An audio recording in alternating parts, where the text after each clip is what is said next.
Let's start off with our first story.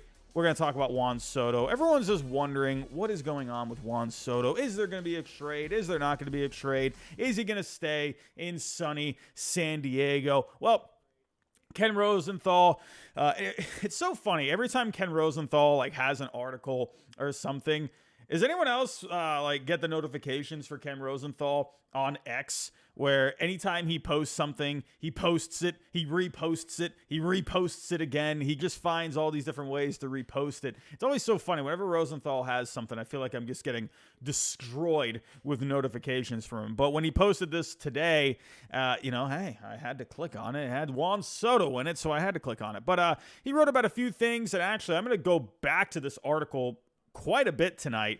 But the big one for me that sticks out is a simple sentence that he wrote. The question is not whether Soto will be traded. The question is which team will acquire him. We got a super chat coming in. Patman0074, $5 super chat. Trading Soto means convincing the Padres to waste another year of Manny, Xander, and Darvish punting on 2024. No team is going to pay enough to convince them. Hey, Patman, I see what you're saying. I still think the Padres could be a competitive team even without Juan Soto. I know that might sound completely asinine. I know that might sound ridiculous. But I think if you could get a couple of pieces back in return, everyone's always heard me talk about the Yankee one, right? The Yankees, to me, are the number one fit for Juan Soto. I think you could do something there where they could get a couple of pieces back. I don't think trading him necessarily punts on next year, because I think with the Padres, if they do end up moving him, which honestly I feel like they should, right? To me, I feel like if he wanted to sign an extension long term, I feel like they could have gotten something done by now, right? And I don't know. I just personally don't see the Padres getting it done, honestly. I think they were shooting for the moon, right? They went for the big move, and they landed it. By God Almighty, as good old JR would say, they freaking did it. But with Juan Soto, San Diego, I don't know, just it never felt like a place where I saw him long term, to be completely honest. And I feel like if they would have gotten it done, it would have happened already, right? So I don't know. To me, I just don't see him staying in San Diego long term. So I personally just think they should move him. Who knows? He goes down with some kind of an injury in the beginning of the year. Trade value really goes down. Right now is where you're going to get the most value for him right now. If you wait until the trade deadline, it's only going to go down even more. Teams would love to have Soto for a full year instead of a couple of months, right? If you want to get Juan Soto, you want to get him, into spring training. You want to get him into camp, right from the get-go. You want him to have him start on your roster from the get-go, right?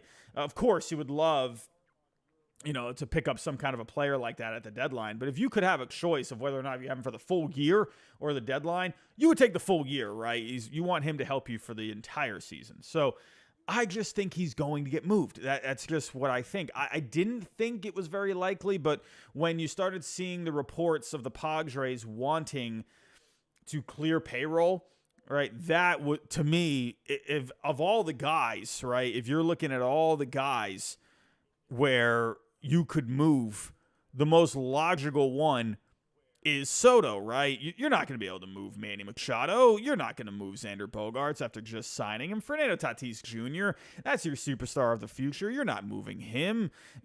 Musgrove, Darvish, you can't afford to move those guys. I think Cronenworth could be a guy you move, even if you moved Soto.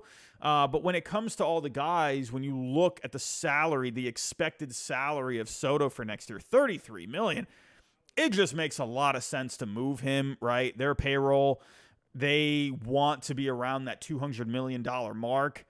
So, and right now they're getting pretty close to it as is. So if you can clear that off, that gives you some wiggle room to make other moves to adjust the roster, right? You could still go sign some guys in free agency, go make some trades, right? And, get some guys back in the Soto trade. To me, he makes the most sense to move. The Yankees, to me, is the most logical destination. So he's saying here, the question is which team will acquire him. I personally think if the team that acquires him is a team that thinks that they can get him locked up long term. I've said this. I'm surprised my face is not blue already. You guys are already sick and tired of me talking about this.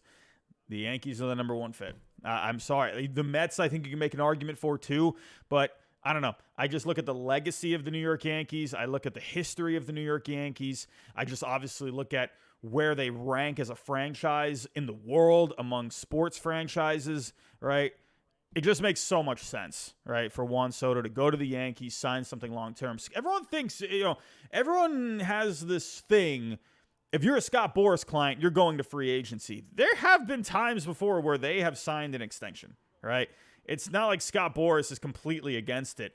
A team like the Yankees can just say, forget about free agency.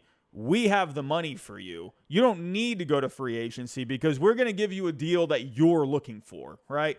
You go to free agency to maximize your value. The Yankees know what his value is. Every team knows what his value is. The Yankees, I think, would come to the table with a very large, lucrative offer. Out of all the years I have watched the Yankees, they're the one team that can go to the table with a huge starting point. Right? Something that you can negotiate, I think, pretty quickly. There's not really any need to negotiate with Soto. You know what kind of a player he is. You know what you have. You have a player that is still very young who is probably going to go down as one of the best players of all time if he keeps going with this trend he's on, right? With these numbers that he's putting up. He's going to go down, in my opinion, as one of the best players of all time. There's no need to negotiate in that, for me, at least in my opinion. So, I don't know.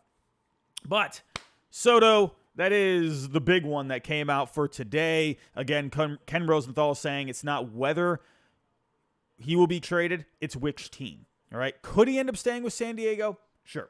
But yeah, so Pat, man, I see you in the chat. Yankees won't do it. They would have to give up King and an MLB-ready replacement outfielder for Soto. They're not going to trade away King and Dominguez, so they won't do it. I don't think King would be in the deal, and I don't think Dominguez would be in the deal either, personally. With Soto, you're looking at a trade value anywhere from maybe like 22 to 27 million. You're looking at probably Everson Pereira, Chase Hampton, maybe throwing another prospect in there. And then those two, Everson Pereira, Chase Hampton, those are two top 100 prospects right there. So you could definitely get something done. If they're looking for two top 100 prospects, there you go right there. I think you could even throw in a major league ready player, someone like Anthony Rizzo, where honestly, I really like the idea of Rizzo going back to the Padres. Remember, that's where he used to be long ago. I think actually he would be really good for that clubhouse, personally. Right, where he's just a guy that has always been known as a good clubhouse guy. I think he would really help with the dynamic there. When you look at the reports from last year within the San Diego clubhouse, there were reports of it being, maybe not the most cohesive unit. I think Rizzo would be huge. Madden Nation, maybe you could even include, I see you in the chat, maybe you could even include Nestor Cortez, down year for him last year, but they need some pitching. Maybe that could get worked out. I think the Yankees could really work something out, and they have both prospects and major league ready guys that I think would entice the Padres. That's just me. Connor Gray, I love your idea. Juan Soto to the Rockies. Let's do it.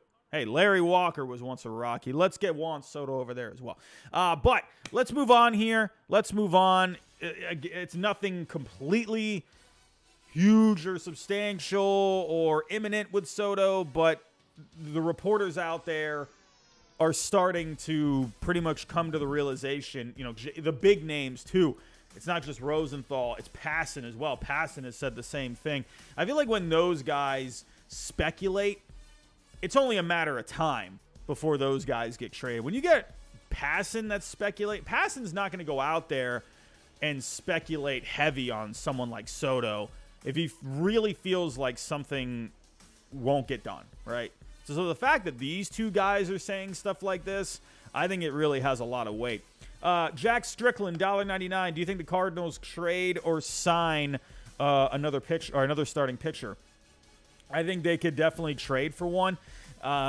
Just knowing the history of how the Cardinals spend, and they don't tend to spend a whole ton on free agents. They'll do the extensions, right? They just locked up Sonny Gray to 3 years, 75. Could they go out and spend more money? Sure, they could. I would think if they're going to go one way or the other, I think a trade could happen, but maybe they want to hang on to their prospects. I think they could go either way. I would not count them out for some of these big names on the market. Even though they signed Gray, they could still go out and sign one of these guys, in my opinion. And, remember, they just brought in a lot of prospects in those trades. Do they already want to maybe send them elsewhere? I mean, they do have someone like Brendan Donovan as a trade chip, like a major league ready trade chip that they could send elsewhere. So I think the Cardinals could do either. If I were to go with one or the other, I don't know, just based off their history, they just spent money. Do they do it again? I'm not sure. So I think maybe a trade could be more likely. So let's move on here. Let's move on. And taking a look at the same exact article, we got a little Vlad Jr., Bo Bichette in the news. And, hey, we talked about Bo Bichette not too long ago. That was something that was pretty fun when that came up last week. But now Vlad Jr.'s name is starting to pop up. And taking a look at the report here when it comes to what happened to it. I always highlight it. There we go. So in the same article from Cam Rosenthal, it says here, the Blue Jays are getting calls on first baseman Vladimir Guerrero Jr. as well as Bichette, according to major league sources who were granted anonymity. I can never say that word, in order to speak freely. However, it makes little sense for the Jays to move either star when they are under pressure to win and believed to be pursuing Shohei Ohtani. That was another thing that was out there today. Saw a lot of Blue Jays fans getting really excited on Twitter. Blue Jays fans, I love you. I hate you during the season.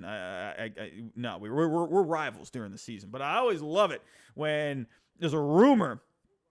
For Blue Jays fans out there, you guys get so excited. I always enjoy it, right? And then I enjoy it even more when you don't land the guy. Okay, I'm sorry. But Shohei Ohtani, that is a name that popped up for them, where Ross Atkins was talking about. He didn't name Ohtani specifically, but there was something out there where he was talking. He was basically. It was almost like he was saying they were going to go hard after Ohtani, but without even mentioning his name. I don't have the exact quote, but that was a little something today from Ross Atkins. However, getting back to this story, Vlad Jr., Bo Bichette, teams are calling, right? Vlad Jr., not surprised, right? Because when you look at the Blue Jays payroll, right? Vlad Jr. and Bo Bichette both have 2 more years of control. This is nothing new.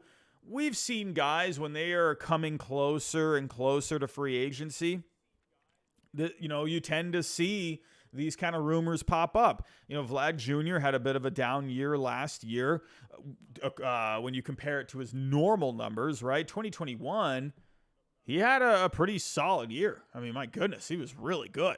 But past year, it was still okay, but just not really the numbers that we were expecting. Hit 264, 345 on base, 444 slugging, 26 homers, a 118 WRC plus, right? When you look at 21, I mean, this guy was going off, right? 48 home runs. He had a 166 WRC plus. You couldn't get the guy out, right? But the last 2 years, the numbers have been dipping a bit. So, but the good thing with Vlad, he's still only 24 years old. Yeah, of course, teams would love to see what it would take to get Vlad Jr. The only thing that I have an issue with is would the Blue Jays actually want to trade him? To me, I think with the Blue Jays, you would want to hang on to him, right? And you're kind of banking on him having a good year this coming year. I mean, this was a bat. If you had 2021 Vlad in this lineup this past season, I think maybe there's a chance the Blue Jays, get past that wild card round, right? I felt like they just really lacked that difference maker of a bat in that lineup. Everyone for the most part, the big guys that they got, Vlad, Bichette, Springer, Like I'm going blank. Chapman, well, he got hot in the beginning, but then he cooled off. I felt like those were all solid bats, but they never had like that game-changing bat. If they had 21 Vlad Jr. in here, that's something, right? But the question is, do the Blue Jays want to get rid of him? I personally think they would like to hang on to him, but then you start to think about, well, why hasn't there been any talk of an extension? All right. So you could maybe go both ways here. Maybe they would be open to the idea of moving him. If they haven't signed him to an extension already, or at least, if they don't do it in the next, 6 months or so, or I don't know, are you at that point, are you serious about keeping him long term? I don't know. Right? I would think, based off of what we've seen with some of these younger players getting locked up to these extensions way before they even hit free agency, and the fact that the Blue Jays haven't done it already, it makes me wonder if they're taking like a wait and see approach. Personally, I think they would like to keep him right now than trade him. I think they would rather keep him in their lineup for this year and then maybe address it next offseason. I don't see him getting moved. Personally, I just think he ends up staying. I don't know. Bichette, that's a crazy one to me because, he's not the most amazing defensive shortstop out there. But with Bichette, he's fine at shortstop. I think there's definitely better guys out there that play the position better, right? He just lacks the range for shortstop when you look at the numbers. But still, Bichette, young player, good with the bat, that to me, that's a guy you would like to hang on to. So, I think really what this is, in my opinion, I think it's more the market is lacking bats, in my personal opinion. When you look at the free agent market, you don't have a lot of colossal bats, right? You got Ohtani, Bellinger was very good last year, but then it starts to really run short, right? So this is where I think it's all coming from. I think teams, they're just going out there, they're making phone calls, they're seeing what could be available, right? Hey, what are you thinking about Vlad? Any maybe ideas of talking about him? I don't know. I don't know if the Blue Jays would really be open to it, but that's what I think it more is. Teams are always trying to get creative, right? Trying to get a step ahead of other teams, right? Maybe other teams out there thinking, Blue Jays won't trade him. Maybe one team's like, let's just give him a call. Let's just see what they say. And who knows? Maybe the Blue Jays are open to something. So if Vlad or Bichette did get traded, I wouldn't necessarily be surprised. It would be huge if it happened. But I could also see the reason for maybe talking about it. But I don't know. I don't think the Blue Jays do it, personally. And a big reason is when you look at the trade value of these guys, right? Now, if one or the other were to get traded, in my opinion, it would be Bichette, right? Because Bichette, he's a young shortstop. And just because of the position he plays, that value is already going to be solid. Just because of the position he plays, that's already going to give him a nice boost, right? And he's very good with the bat, and he's young. He's not making a ton of money. So Bichette, I would think out of the two guys, that would be the guy that gets moved. As for Vlad, listen, here's the thing with Vlad. I know people are going to scoff at this value. I guarantee I get a comment. Guarantee it. After this show, someone's going to go to the comment section and they're going to put this. Vlad Jr., as of right now, his median value is $8.4 million, right? Goes up to around $10 million. The big reason for this is his position, right? First baseman, they already kind of lose value there just because of that position.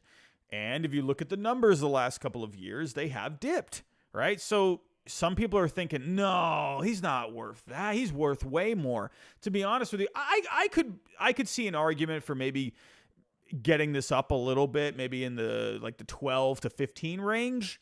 I could see that. I could definitely see that for Vlad, just because of the name. There's a perception thing there. So I personally could see the value being a bit higher than this, but when you crunch the numbers, I can understand why it would be this. Now, I don't think the Blue Jays, when I see this number, I don't think they would see it as worth it, right? if a team is really not willing to go that high for Vlad, just because of the down years, the last couple of, not down years, but down from the 21 season, the fact that he is limited to playing first base, right? Teams are valuing these guys now that can play other positions, that can move around either in the outfield or move around in the infield. Vlad is just stuck at first base and DH. So he's not really giving you a lot of value on the defensive side. That's a big thing. People need to remember that. It's not just the bat. It's also what you're doing in the field too, right? And we like to look at the bats, right? That's the big thing that a lot of people like to focus on, is what they're doing at the plate. But you got to focus on, too, what they're doing in the field. That's a big thing. That's a big part of a team, right? So with Vlad, again, he's not giving you much defensive value. So, yeah, I could see this value being kind of right? I could see it being higher, too. So based off of this, I think the Blue Jays are going to see it as just being worth it to just keep him, right, instead of trade him. Now, Bichette, on the other hand, when I see a value like this, and if they could get a decent package for him, guys that can help him out in other spots, right, then yeah, I could see that. So we'll have to wait and see what the Blue Jays end up doing. But everyone, speaking of Vlad, we actually do have another story here, and this story actually just came in not too long ago. And you all might know his brother, Vlad Jr.'s brother, Vladdy Miguel Guerrero. And according to Mike Meyer, I believe he is he's the editor-in-chief at Metsmerized. Sources are telling us that the Mets are expected to sign Vladdy Miguel Guerrero during the 2024 international free agent period that begins in January.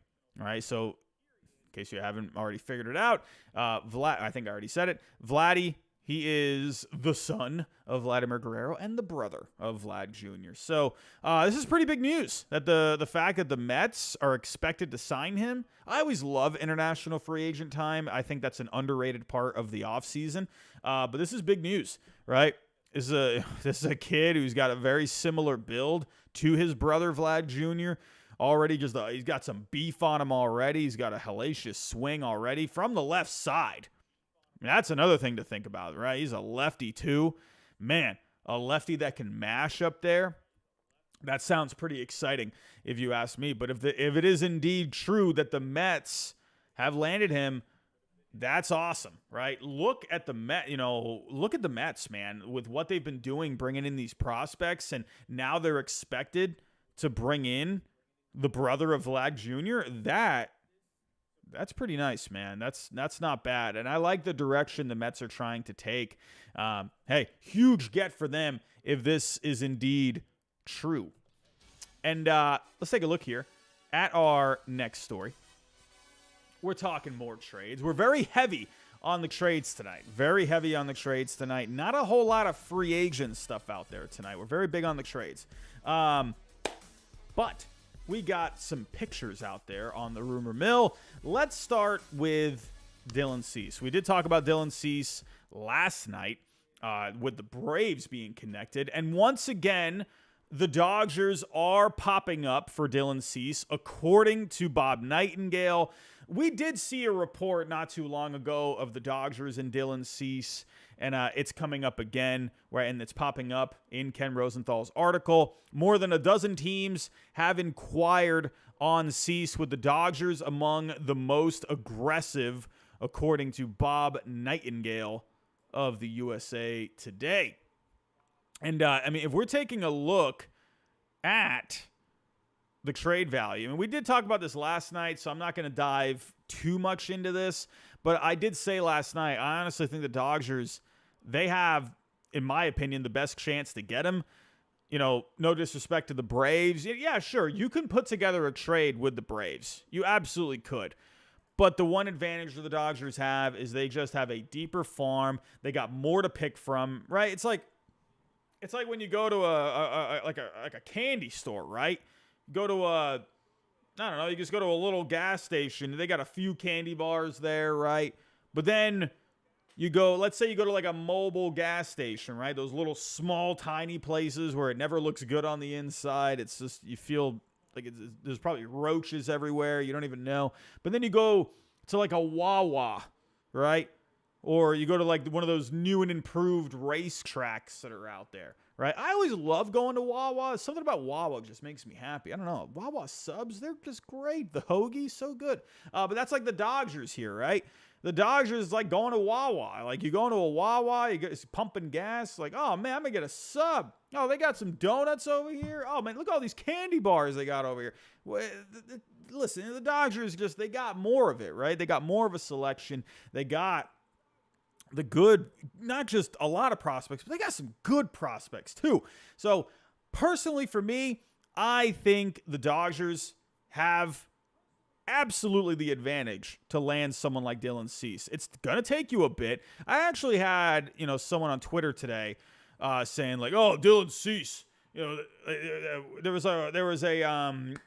a proposed trade, one of those tweets that are out there saying, who says no to this trade? One of those. And it was with the Braves. And someone posted a similar trade that I had talked about last night on the show.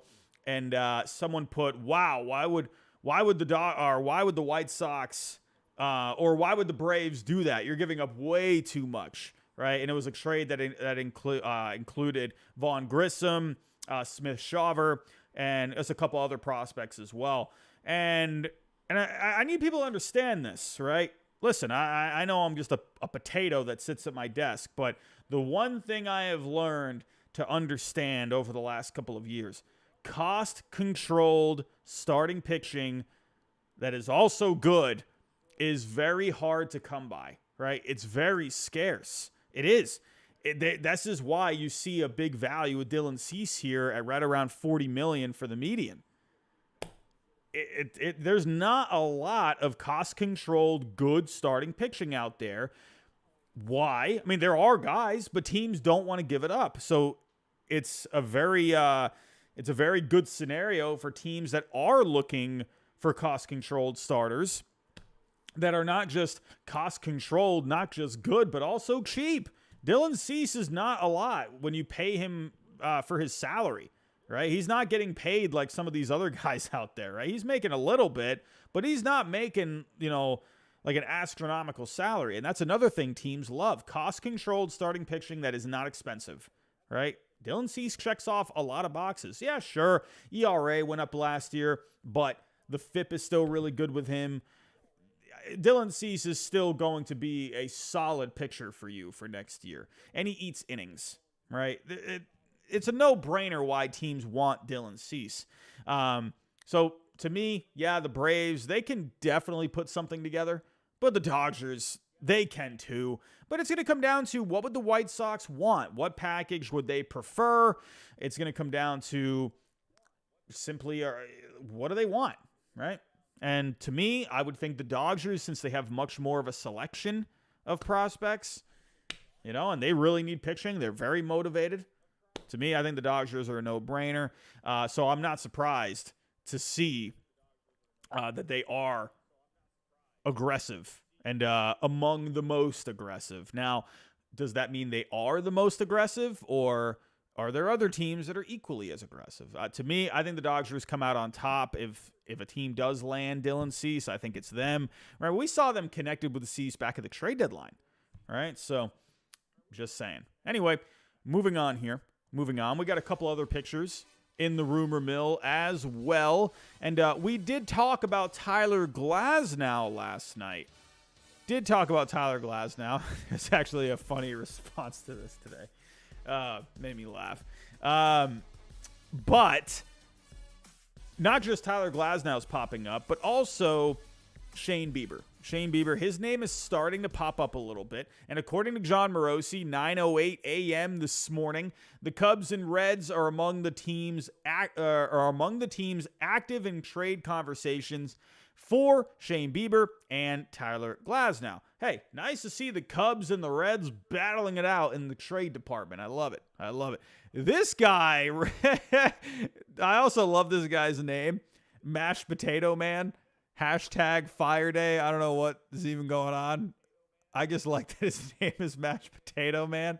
But he says here, Ellie De La Cruz, welcome to Cleveland. So I put this response right here. I just put a screenshot of the trade. So just Shane Bieber going to the Reds, Ellie De La Cruz going to the Guardians. Almost $100 million worth of value going to the Guardians for Shane Bieber, who's worth right around 5 to 6. So I just wrote, hey, looks good to me. Looks good to me. Anyway, but I like that, you got these guys on the market, right? And the Cubs and the Reds, they're just trying to get better, and I like that. I like that the Reds are trying to get better, right? If we're let's look at Glasnow, right? We talked about Glasnow, and when you look at his value, you're looking at a pretty healthy value, right? $13 million. That's a solid value for 1 year, considering the amount of money he's making. This would be much higher if he had a better history recently of injuries, right? Or lack of, right? He's just been hurt a lot, and that's just something that's going to hurt his value, right? Because you just don't know about the durability of him. And, it's funny enough with Glasnow, he's already in his 30s now, which anytime I think of Tyler Glasnow, I think of a guy that's still in his early 20s, mid 20s, right? And the fact that he's in his 30s now, I'm like, what? Goodness, I'm getting old. But Tyler Glasnow, $13 million for the median. Now the Cubs, I think the Cubs are a great fit, right? And I actually really like this package. I think, a major league ready arm in Ben Brown, along with a younger pitching prospect in Jackson Ferris, I think that could be pretty decent for the Rays. I could see them maybe doing something like that. If we're looking at Ben Brown and Jackson Ferris, Ben Brown is their number 5, and Jackson Ferris is their number 8. Could you swap out Jackson Ferris for something else? Sure, but I think a guy like Ben Brown would be a nice leading piece. He's got a big fastball, big curveball, big slider. He just lacks the control and the changeup. He honestly kind of reminds me of Tyler Glasnow a little bit. He's a big dude. He's 6'6". I'm just saying. I could see a package like this. Maybe the Cubs don't want to give up Ben Brown. Maybe they're like, well, all right, well, we like Ben Brown. We're not going to give him up. But I think the Cubs could get something done. The Reds could get something done as well. I did talk about the Reds last night, but I came up with a different trade here today. You could lead it with Connor Phillips, who is their number 4 on pipeline, and maybe you can throw something in like Reese Hins. I'm sorry if I'm pronouncing that wrong. I'm guessing I'm botching it. Is it Reese Hins? Reese Hines? Reese, I'm probably botching it. I feel like I'm just always botching names. But, Reese, I'll go with Reese Hins. I'll go with him. But with him, this is a guy who not too much of a hit tool, but he's got a power tool. He's got a good arm out there. So maybe that's something the Rays would value. I don't know. But Connor Phillips, that's a good pitching prospect. So I don't know if the Reds would want to give that up. But I think what I'm presenting here is both teams could get something done. I think the Cubs, man, I don't know. To me, I could see the Cubs being a bit more motivated to go after Tyler Glasnow, right? That's just my own personal gut opinion, right? It just feels like the Cubs, they've been connected with Glasnow for a while. And who knows, maybe the Reds, listen, we've seen this strategy before where other teams jump in the mix to drive up the price. So maybe the Reds are just jumping in for Tyler Glasnow here to try and drive up the price too much for the Cubs. And Glasnow ends up going somewhere else. I think the Reds, they wouldn't want to go up against Glasnow and the Cubbies. I mean, Glasnow is freaking nasty. I would hate to go up against Tyler Glasnow. So that's another thing I could see the Reds doing. So we also have Shane Bieber. Also got Shane Bieber. With Bieber, we just looked at the value just a second ago. It's not going to be as expensive for Bieber. The reason being is, he's very close to free agency now, but he has been struggling with the health, right? I'm sorry. I'm trying to hold back a sneeze right now, and it is brutal. My gosh. I think I was able to hold it in. What was I saying? Shane Bieber. The injury history, right? He's had some problems with the elbow recently. So, yeah, that's going to hurt his value a lot. So, right now, you're looking at a value of 5.7. I just wonder if the Guardians just end up hanging on to him, or maybe they just try to take advantage of his value now, right? Would he even pass a physical? Right? I think that's a big thing. So, Bieber, I think, is a big question mark. So, I have to see.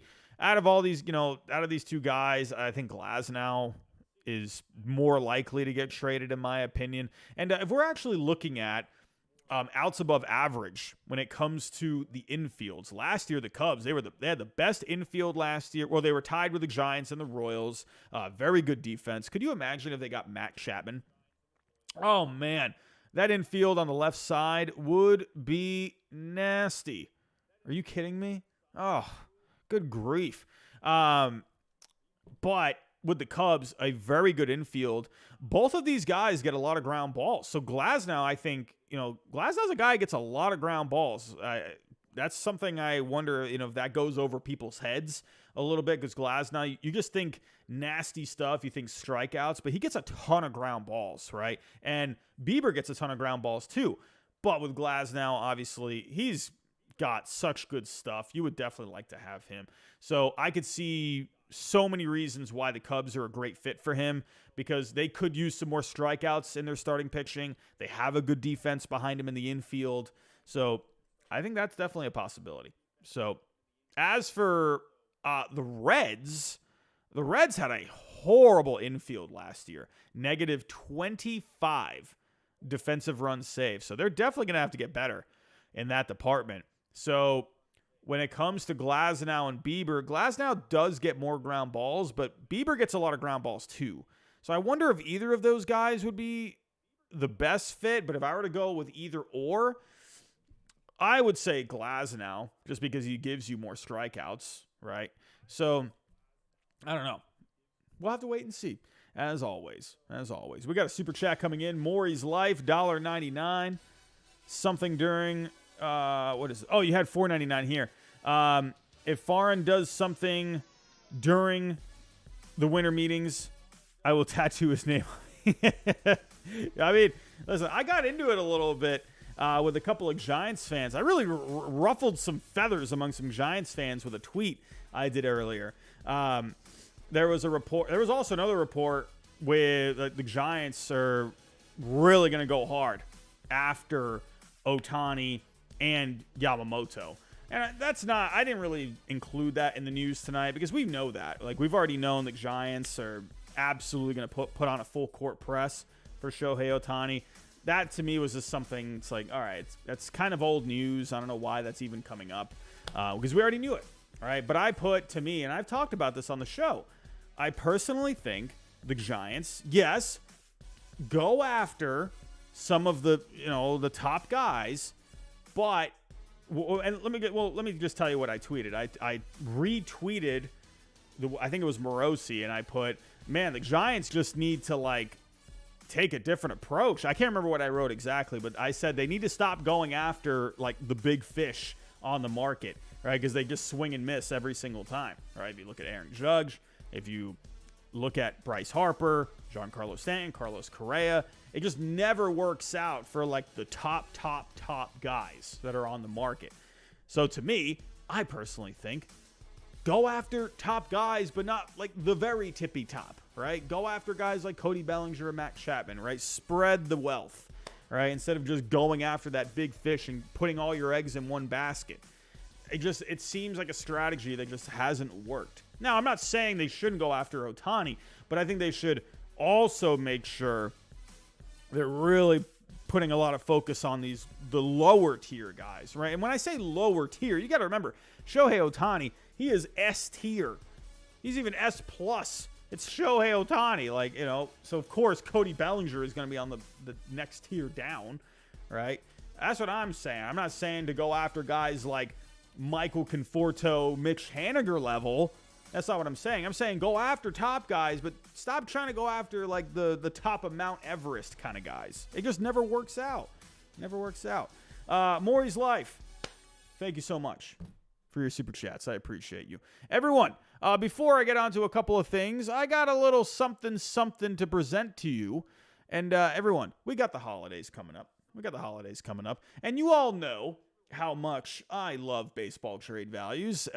They have been just an awesome site that I have loved using. It's a great resource for me. A lot of haters towards baseball trade values, of course. Hey, if you want to be successful, you're going to have to deal with the haters along the way. I'm just saying. But baseball trade values has been a great resource for me. I've used it plenty on this channel. You all know that. But we're actually kind of hooking up here or linking up with baseball trade values on a deal for you. For a deal for you at home, and especially during the holiday season, maybe treat yourself to a little bit of a gift. And right now, in the description, there is a link to this site that or to this part of the website to look into signing up for baseball trade values. They actually just renovated their site. They have completely updated it in every single way, but now they have subscriptions, right? So you can do two different subscriptions. You can do either a general manager or a front office subscription. For the front office, it's $40 per year, and for the GM, it's $60 per year. So with the GM, you get all the benefits, right? You get all the perks, you get all of these things that come with it. The list just goes on and on. But with my code HIDE, and if you just simply go sign up, when you use the code, you get 10% off. So, hey, $40 per year, you get 10% off. $60 for the year, you get 10% off of that as well. Again, they have really supported this channel. John has been huge, right? Coming on this channel, talking trades a lot during the off seasons, during the trade deadlines, and he wanted to hook us up with a bit of a deal. And so, hey, go take advantage of it, everyone. It's 10% off for either the front office subscription or the general manager subscription. And they also have a bit of a contest going on right now where if you have a subscription, you can actually enter in a trade proposal competition. I actually got to start diving into this here soon too. But this is basically how to do it. Again, you have to be a subscriber, and you're going to be coming up with trade proposals, and there's a bit of a scoring system, right? And you get 5 points for picking the correct team, 10 points for picking each correct player, right? So, hey, fun little competition that he's put together for this coming off season. And but you have to be a subscriber to join. So go check it out, everyone. Go take advantage of that. If you are interested in becoming a subscriber to baseballtradevalues.com, you get 10% off either the front office or the general manager subscription. The link is in the description down below, and make sure you use the code HIDE at checkout. So, everyone, let's get into it. Let's get back to the news, and we got a little something that's not exactly trade rumors, right? I said we're going to be pretty trade heavy during this show, but we actually got a little something here. On Jackson Chourio, the Brewers are discussing an extension. Man, oh man. You know, I like this because you got these top young players in the game. With Chourio here, am I botching it? I'm probably botching the name. Anyway, but when you're looking at the numbers that he has, he's 19 years old. My goodness, this guy just shot up through the prospect rankings in the last couple of years. Extremely athletic. He's got a 70 run. He's got a 55 hit, a 60 power. I mean, if you look at the numbers that he put up in the last couple of years, these are really good numbers. Last year alone, between AA and AAA, he hit 282 with a 338 on base, a 467 slugging, 22 homers, and 44 stolen bases. Man, really good numbers. And the Brewers, they think he's going to be their next superstar. So what's going on here is they're actually discussing an extension, right? And we've seen this with the really young guys, and the most relatable example would be Corbin Carroll, right? Corbin Carroll, they gave him the extension before he even played a game in the major leagues, right? If you go to that extent, if you actually, hold on one second, let me pull this up here. Here we go. So that was an 8-year deal that Corbin Carroll got. So I could see maybe something similar, right? So taking a look with Corbin Carroll. So they gave him an 8-year, $111 million deal. Corbin Carroll is older, right? So I could see Chiriot getting a longer deal, right? Wander Franco, I know everyone, I know Wander Franco. It's not exactly the best story to be talking about in recent months.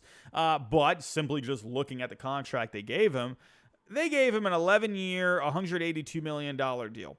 Now, if I'm kind of splitting the difference between Corbin Carroll and Wander Franco, could the Brewers maybe do something in the 10, 11-year range? Maybe like 120 to 150? I could see something like that, right? Yeah, Garrett Johnson. That was actually, I feel like, one of the first examples, right? Was Evan White with the Mariners. I think, was there one before that? I just remember when that happened, people were like, wow, that's different, right? You don't usually see these minor league guys getting these, big extensions, right? He hadn't even played a game, right? And they gave him something. Oh, yeah, Luis Robert. That's right. That's another one, too. Completely forgot about that one.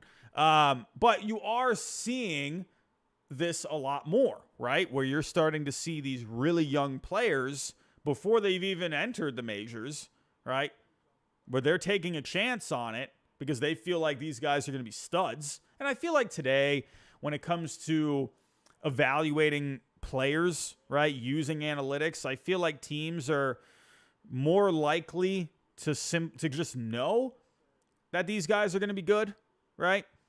And it's worth a gamble, right? And I think with this, with the numbers that he's put up, the guy's super athletic. He hits for power, hits for average, right? Steals a ton of bases. This is a guy, right, with the Brewers, that's honestly something they should probably start doing, right? These small market teams need to start doing that, right? We saw the Rays do it with Wander Franco. We saw Corbin Carroll with the Diamondbacks, right? This is what I think these small market teams need to do. They're never going to be players in the free agent market. So lock these guys up long term while they're still very young, right? There is a risk to it because you don't know exactly how they're going to do when they get to the majors. But if you feel like they're going to do at least pretty well, right, go for it, right? Because you're not going to be players on the free agent market anyway, right? So you might as well take a different approach. You're going to have to spend money. If you are these organizations, small market teams, you're going to have to spend money at the end of the day, right? So I think this is a good move. If this is what the Brewers end up doing, this to me, I think it's a no-brainer considering how good this guy has looked over the last couple of years in the minor leagues, right? He brings you everything. He's a 5-tool player, right? Maybe the arm could be a little bit better. But, hey, I like this overall. I think it's a great move. But, everyone, that is all I have for tonight. I want to thank you for stopping by. It's always a pleasure to seeing all of you stopping by here. I'm trying to think, did I miss anything? Oh, I did miss something. I'm so sorry, everyone. That's why I was like, wait, I feel like, is this the end of the show? No, it is not the end of the show. I got one little extra thing to talk about. This was actually just recently in the last few hours. The Detroit Tigers are available to listen to trade offers for Javier Baez. They owe him $98 million for the next 4 years, right? He decided to opt back into the contract. Obviously, he should have. Had a really bad year last year. He has not been great with that contract so far. But they are willing to listen. Now, what would it take? Well, what would it take to trade him? Javier Baez right now has a massive negative value, negative 76.7 median dollar value. You're going to have to pay a lot of that contract. I don't see this happening, right? The only way I could see Javier Baez getting moved is if maybe you swap like a bad contract for a bad contract. Now, if you go on baseball trade values and you go to their new tool, the value matcher, it will automatically pull guys up for you. We got 5 guys. If you were to swap a bad contract for a bad contract, there are a few available. You got Carlos Correa. You got Jacob deGrom. You got Giancarlo Stanton. You got Trevor Story. You got Mike Trout.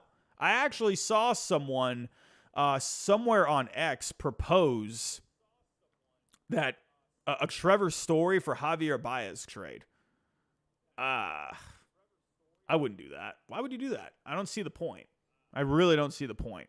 I don't know. That one was weird. Honestly, none of these would be a good one. But, Stanton, nah. Tigers wouldn't do it. It's like, why would you? It's like, what's the point? None of these really line up. So to me, I think personally, the Tigers would have to eat a ton of this contract, right?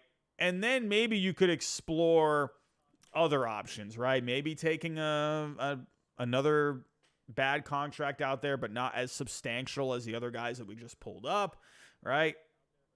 They're going to have to eat a ton of this. If they want anything in return, they're going to have to eat most of that contract or attach prospects along with it, or attach, players, right? Or a bit of both. So I don't see the Tigers doing that. I don't know. I think if they could somehow get rid of him, I think that would be great for them. But the one thing with Javier Baez, though, I know this is going to sound a little ridiculous, but Javier Baez still brings you really good defense, right? That was something last year. He still brought you a good glove. They just need to get the bat going. So I think in the end, he ends up staying with the Tigers. That's just me. But everyone, now I am done with the show. I am sorry for that. I knew I was forgetting something. My brain is just fried. I don't know what's going on. My potato brain kicking in yet again. Everyone, I'm out of here. If you can, on the way out, hit that like button for me. Did we get to our goal for tonight? The like goal was 200. Oh, we got to 142. We were close, everyone. We were close. But everyone, hit that like for me on the way out. Hit the bell notification. Share the show. Subscribe if you're new. And everyone, I'm out of here. Thank you for stopping by. It's always a pleasure seeing all your friendly faces. We'll probably be back tomorrow night to talk some more rumors, whatever other news comes up. Everyone, have yourself a great night, and I'll talk to you next time.